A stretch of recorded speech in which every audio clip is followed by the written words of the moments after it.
Okay. So ఏంటి నిజంగానే మరి 11 లక్షల పైచిలుకు ఈరోజు దాదాపుగా అందరికి ఒక్కొక్క లక్ష వరకు ఖాతాలో వేయడం ఈరోజు చూస్తూ ఉన్నాం. మంచి పరిణామమే. రైతులకు మీరు ఇచ్చిన మాట నెరవేర్చే దిశగా కట్టుబడి ఉన్నారు.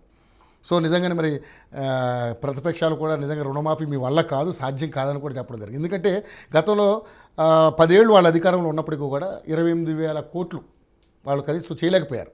అదే 1,00,000 రూపాయలు 4 విడతల్లో చేయగలిగారేమో తప్పితే పూర్తి స్థాయిలో చేయలేకపోయారు అనేది అపోహదాల మీద అలాగే ఉంది. ఈరోజు మీకు అధికారం వచ్చింది, సో మీరు చేయగలుగుతున్నారని ఇప్పుడు సంకేతాలు ఇస్తున్నారు. సో ఏంటి ఎలా చూడవచ్చు దీన్ని? ఇందులో కాంగ్రెస్ పార్టీ నిజానికి గతంలో రాజశేఖర రెడ్డి గారు, ఒకసారి దేశవ్యాప్తంగా రాహుల్ గాంధీ కాంగ్రెస్ పార్టీ, ఇప్పుడు రేవంత్ రెడ్డి గారి పాలన కాంగ్రెస్.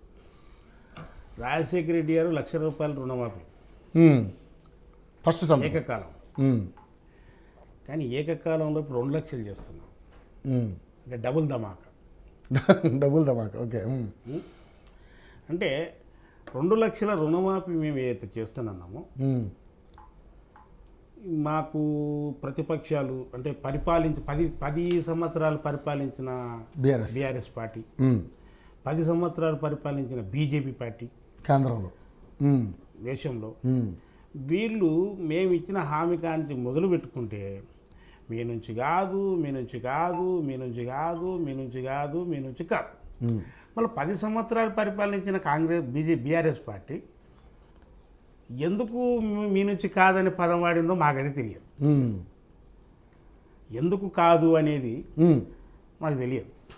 అంటే వాళ్ళ లెక్కల ప్రకారం సాధ్యం కాదేమో అనుకున్నారేమో. వై? ఎందుకంటే 28,000 వాళ్ళు చేయలేకపోయారు కాబట్టి 28,000 కోట్లు చేయలేకపోయారు కాబట్టి 31,000 కోట్లు అవుద్దా? ఎందుకొరకంటే 10 సంవత్సరాల కాలంలో మొట్టమొదట 2014లో తెలంగాణ రాష్ట్రం వచ్చినప్పుడు 16,000 కోట్ల మిగులు బడ్జెట్తోన కేసీఆర్ గారికి తెలంగాణ రాష్ట్రాన్ని ఉమ్మడి ఆంధ్రప్రదేశ్ నుంచి విడిపోయి వచ్చినాం. అంటే ఒక 16,000 కోట్ల రూపాయలు తీసుకొని మనం బయటకు వచ్చినాం. మన రాష్ట్రం హైదరాబాద్, మనం హైదరాబాద్ కేంద్రంగా మన పాలన మనం స్టార్ట్ చేసినాం. అయితే ఎప్పుడు కూడా మీరు 10 సంవత్సరాల మన కేసీఆర్ గారి మాటలు వినండి. మనది ధనిక రాష్ట్రం, ఎవడా చెప్పింది మనం పేదోళ్ళమని, మన రాష్ట్రం ధనిక రాష్ట్రం, ధనిక రాష్ట్రం, ధనిక రాష్ట్రం అనే మాట్లాడండి కేసీఆర్ గారు. మీరు చూడండి, అతను ఎప్పుడు ఏ రోజు కూడా డబ్బులు లేవు అనే మాట మాట్లాడలే ఆయన. మళ్ళీ ఎందుకు తెస్తుండ్రు ధనిక రాష్ట్రం కదా, అప్పులు ఎందుకు తీసుకొస్తున్నారు అంటే, అరే అప్పు చేసి పప్పు కూడా అమెరికా చేయలేదా, జపాన్ చేయలేదా, ఆ దేశం చేయలేదు పోయి, మనం కూడా చేస్తున్నాము అని చెప్పిండే. నేను ఆయన మాటలే చెప్తున్నా, ఉన్నాయే చెప్తున్నా, కొత్త ఏం చెప్పట్లేదు. కానీ అలాంటి వ్యక్తి ముఖ్యమంత్రి పదవి దిగిపోయిన వెంబడే రుణమాఫీ చేయలేరు, శాత కాదు, శాత కాదు, శాత కాదు అని మాట్లాడు. ఎందుకు శాత కాదు అన్నాడంటే 16,000 కోట్ల మిగులు బడ్జెట్తో రాష్ట్రం వస్తే 7,50,000 కోట్ల రూపాయలు అప్పు చేసిపోయినరు. అంటే పెట్టె ఖాళీ చేసి ఒట్టిపెట్టె నువ్వు అప్పచెప్పేసి ఇంకోటి రాష్ట్రము కాంగ్రెస్ ప్రభుత్వానికి అప్పచెప్తూ వాళ్ళు 3,000 కోట్ల డెఫిసిట్తో చూపెట్టిపోయినారు. బడ్జెట్ 3,000 కోట్లు లోటు పెట్టి వెళ్ళిపోయారు, కిందికి దిగిపోయారు. కనుకనే హరీష్ రావు అయితే ఒక 10 అడుగులు జంపు చేసి రాజీనామా చేస్తే నేను కాగితం చేతి జైలు పెట్టుకొని తిరుగులాడుతున్నాను. హరీష్ రావు గారు, ఏయో టీవీ ఛానల్ నుంచి చెప్తున్నాను, మీరు స్పీకర్ ఫార్మాట్లో రాసుకొని ఆగస్టు 15వ తారీఖు నాడు మీరు రాజీనామా పత్రాన్ని స్పీకర్ గారికి ఇవ్వడానికి సిద్ధంగా ఉండండి. మాట తప్పొద్దు, మడిమ తిప్పని వ్యక్తులు మీరు. ఆయన మాట తప్పారని మీరు ఎందుకు అనుకుంటున్నారు? అది తప్పొద్దు అంటుంటే నేను తప్పినని అంటలేను. ఆయన అన్న మాట మీరు విన్నారు అసలు పూర్తిగా? ఆయన ఏమన్నానో కూడా వీడియో రిలీజ్ చేశారు. నేను ఏమంటున్నా ఇక్కడ వినండి, ఈ కథలు పడద్దు, ఈ చేతగాని గప్పాలు మాట్లాడద్దు. ఆయన అన్నది 32 హామీలు, 6 గ్యారంటీలు 100 రోజుల్లో చేతగానోడు 32 హామీల సంగతి మాట్లాడలేను. రుణమాఫీ చేస్తే నేను రాజీనామా చేస్తారా అన్నాడు. ఎప్పుడు?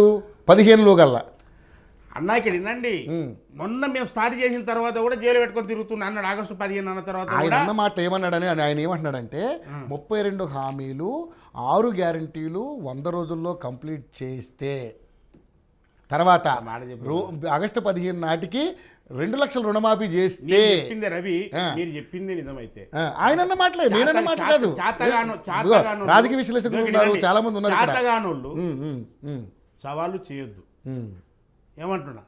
మీరు ఖజానా ఖాళీ చేసిపోయినరు, అప్పుల పాలు చేసిపోయినరు, అవునా? అయినా మేము కింద పడుతూ లేస్తూ అన్నీ చేసుకుంటూ మేము వచ్చింది 7 నెలలే. కానీ తెలంగాణ రాష్ట్రం వచ్చినప్పుడు ఇదే కేసీఆర్ గారు 7 నెలల్లో ఏం పథకాలు అమలు చేసిండు? 7 నెలల్లో ఏం పథకాలు అమలు చేసిండు? మిగులు బడ్జెటే ఉన్నది. ఫస్ట్ సారి వచ్చినప్పుడే అప్పుడు మన ఇది ఏదైతే పింఛన్లు అన్నారు ఇచ్చారు కదా అప్పుడు కథ. ఇదండి నేనేమంటున్నా, ఏ పథకాలను ప్రారంభం చేసిండు అతను? మిగులు బడ్జెట్లోనే ఉన్నాం మనం అప్పుడు. అవును, అవునా కదా?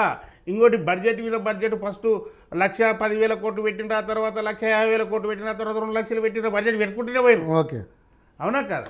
లక్షల్లోనే పెట్టిండ్రు వీళ్ళు. కానీ మళ్ళీ అప్పులు కూడా అట్నే తీసుకొచ్చారు. ఇవి మనం చెప్పిన లెక్కలే, ప్రభుత్వం చెప్పిన లెక్కలే, అంతే కదా?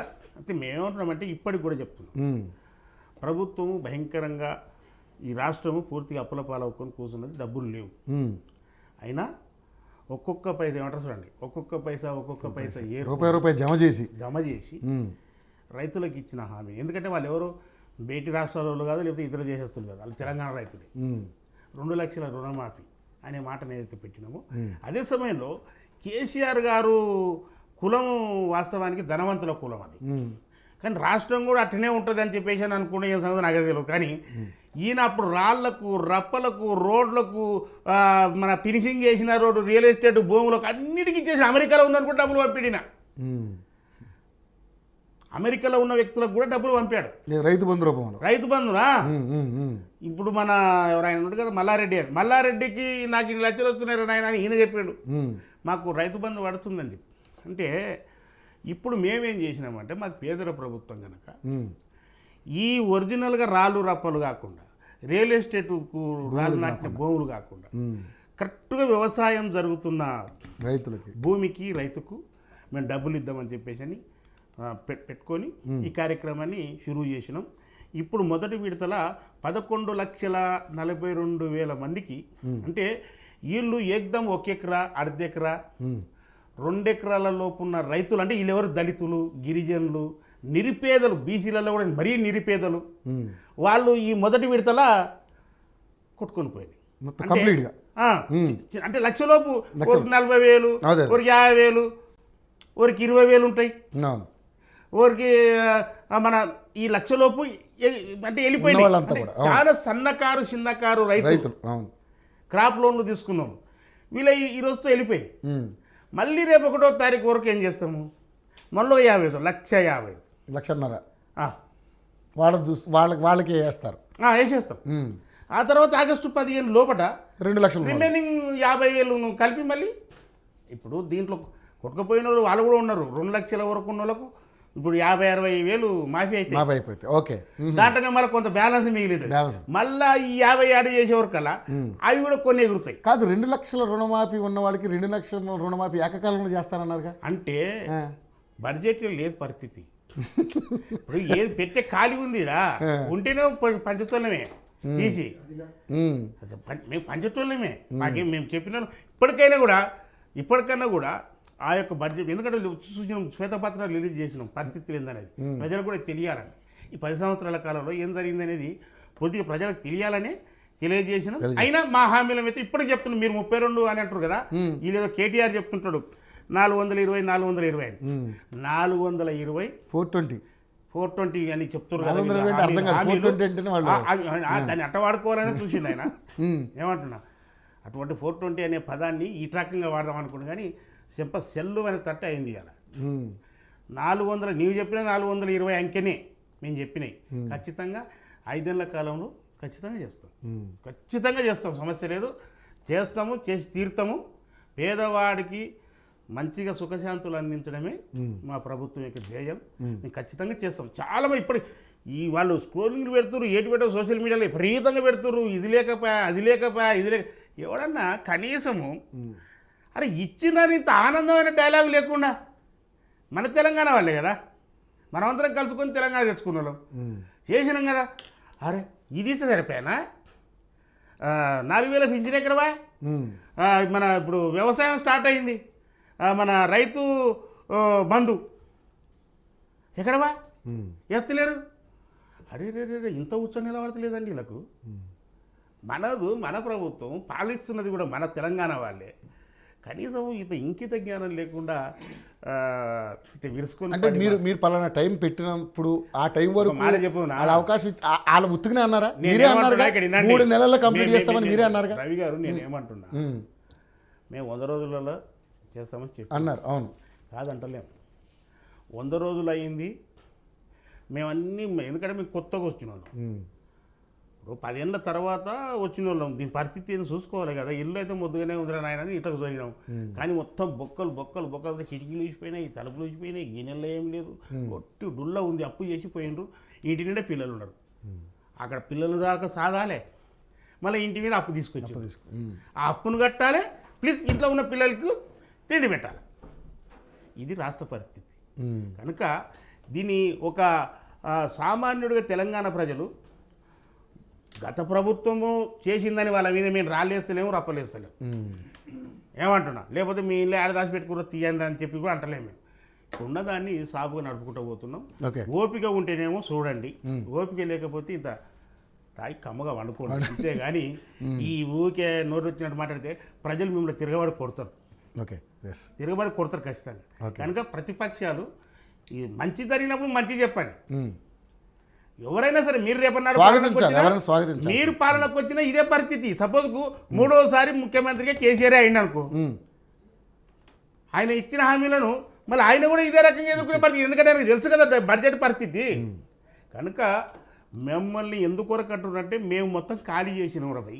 తెలిసే మీరు ఇన్ని హామీలు ఎలా ఇచ్చారని వాళ్ళు క్వశ్చన్ చేస్తారు కదా. మాకు తెలియదే అంటే రాష్ట్రం లోటు బడ్జెట్ లో ఉందని చెప్పింది 7 లక్షల కోట్లు 10 లక్షల కోట్లు మేమంటే వీళ్ళేమన్నారు 3 లక్షలు ఉన్నాయి 2.5 లక్షలు ఉన్నాయి చెప్పుకుంటూ వచ్చేది ఆర్థిక శాఖ మంత్రి ఎవరు హరీష్ రావు.